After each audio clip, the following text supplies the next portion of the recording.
पूरे बिहार भर में मतदाता सर्वेक्षण का काम जोरों शोरों से जारी है। इसके बीच में राजनीति भी काफी हो रही है। अलग अलग पार्टीज जो हैं बिहार के और देश भर के, उसमें मेनली कांग्रेस पार्टी सरकार के ऊपर दबाव बना रही है और साथ साथ चुनाव आयोग पे भी। लेकिन कुछ नए फिगर्स और कुछ नए डेटा इस तरह से आ रहे हैं सीमांचल से, जिसको लेकर चौंकना बहुत ही स्वाभाविक है। हमारे साथ बातचीत करने के लिए सम्राट चौधरी हैं, डिप्टी सीएम बिहार के। किस तरह के आंकड़े आ रहे हैं जो हमें परेशान कर सकते हैं?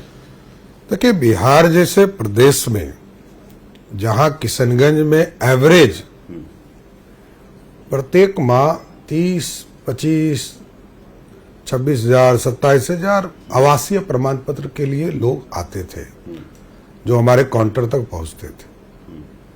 अभी पूरे बिहार में सबसे अधिक यदि किसी जिले में यदि 10 गुना की वृद्धि हुई तो सिर्फ और सिर्फ किशनगंज जिले में हुआ।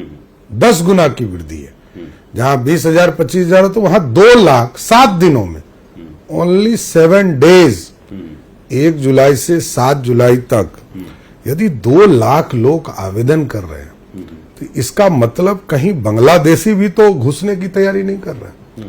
इसलिए हम लोगों ने स्पष्ट तौर पर निर्देश किया है सभी पदाधिकारी को, इसकी गहन समीक्षा के बाद ही प्रमाण पत्र दे।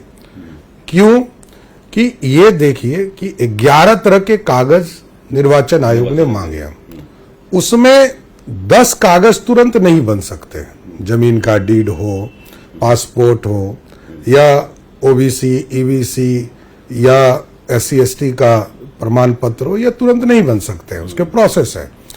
लेकिन आवासीय प्रमाण पत्र आदरणीय मुख्यमंत्री जी ने एक पूरी व्यवस्था दी है कि तुरंत उसको निर्गत करना है। तो ऐसे परिस्थिति में हम लोगों ने निर्देशित किया है कि ये चिंता का विषय है कि पूरे बिहार में नहीं वृद्धि हो रही है, सिर्फ एक जिला किशनगंज और दूसरा मुजफ्फरपुर को भी हम लोगों ने इसको ट्रैक किया है, वहां भी थोड़ा गति से बढ़ा है। लेकिन किशनगंज चिंता का विषय है, क्योंकि किशनगंज में बांग्लादेशी या भारत के बाहर के लोग भी बसने की कोशिश कर रहे हैं, तो इसलिए वहां पर समीक्षा पूर्ण रूप से की जाए। मुजफ्फरपुर में क्यों इस तरह का वाकया है?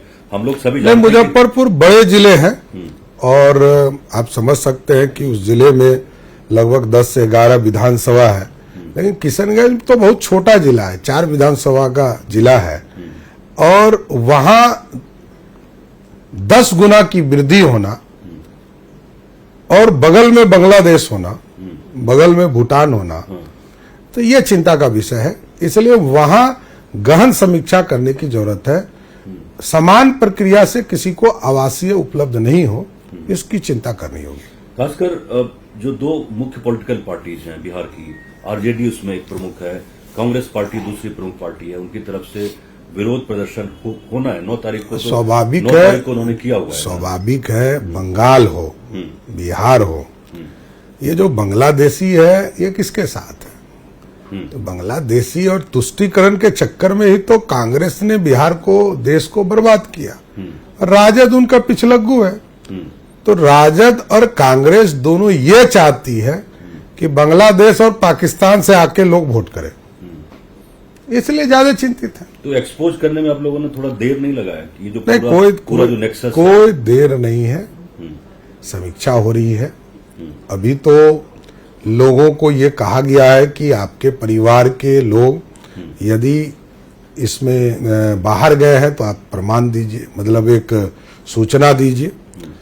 और जब ये ड्राफ्ट कॉपी आएगा तब ये गहन समीक्षा होनी चाहिए। मांग करता हूं चुनाव आयोग से कि इसकी समीक्षा होनी चाहिए कि कौन लोग भारतीय हैं, कौन लोग भारतीय नहीं है, कौन बिहारी है, कौन बाहर के लोग, आइडेंटिफाई जरूर करना चाहिए। आप लोग सत्ता पक्ष में हैं और जितने BLO हैं लाखों की संख्या में, लग रहा है आप लोगों को कि जो सर्वेक्षण का काम है समय से पहले हो पाएगा? नहीं, खूब आराम से, कहीं कोई इशू नहीं है। 23% से अधिक लोगों ने, अभी 7-8 दिन शुरुआती दौर है, और 23-24% लोगों ने जमा भी कर दिया कागज। यह राज्य निर्वाचन आयोग और राष्ट्रीय निर्वाचन आयोग इस काम को देख रहा है, इसलिए कोई इशू नहीं है। हमको नहीं लगता कि कोई दिक्कत है। एक हाउस होल्ड तक निर्वाचन आयोग, सरकार के पदाधिकारी पहुंचकर इसकी समीक्षा कर रहे हैं। राहुल गांधी विरोध करने के लिए आ रहे हैं कि ये काम पूरा नहीं हो पाएगा और लोग वंचित रह जाएंगे मतदान करने से। देखिए, वो बेचारे को ज्ञान ही नहीं है, तब क्या किया सके। इलेक्शन प्रक्रिया इसी तरह होती है। हम लोगों ने वो दिन भी देखा है कि कांग्रेस पार्टी का जीप पहले प्रचार में आता था, बाद में सरकारी कार्यालय में पहुंच जाता था। सर्किट हाउस से चुनाव लड़ते थे कांग्रेस पार्टी के नेता। तो राजतंत्र चाहते हैं, राजतंत्र होना नहीं है, अब लोकतंत्र है। लोकतंत्र में कांग्रेस का कोई जगह नहीं है। एक दो सवाल, जो स्थिति है पिछले कुछ दिनों से, अभी कुछ देर पहले खबर मिली कि एक जो आर्म्स का सप्लायर था वो इनकाउंटर में मारा गया पुलिस, तो सरकार क्या कर रही है इसमें? देखिए, पुलिस को पूरी छूट है। नीतीश कुमार जी कभी भी पुलिस को बंधन में रखने वाले नेता नहीं है। नीतीश जी का स्पष्ट मानना है अपराधी को किसी भी हालत में पूर्ण रूप से सजा मिलनी चाहिए। अब पुलिस के साथ यदि कोई इनकाउंटर करता है तो उसको ठोकने का काम पुलिस करती है, इसमें कहां दुमत है। लेकिन समान प्रक्रिया में उसको सजा दिलाना पुलिस का काम है।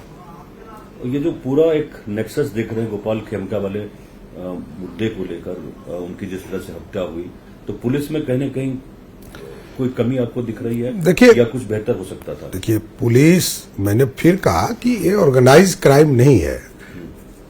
किसी ने पैसा दिया, किसी ने मरवा दिया, उमेश यादव ने हत्या कर दिया, तो ये देखिए, ये सिस्टम है, ये व्यक्तिगत इश्यूज है।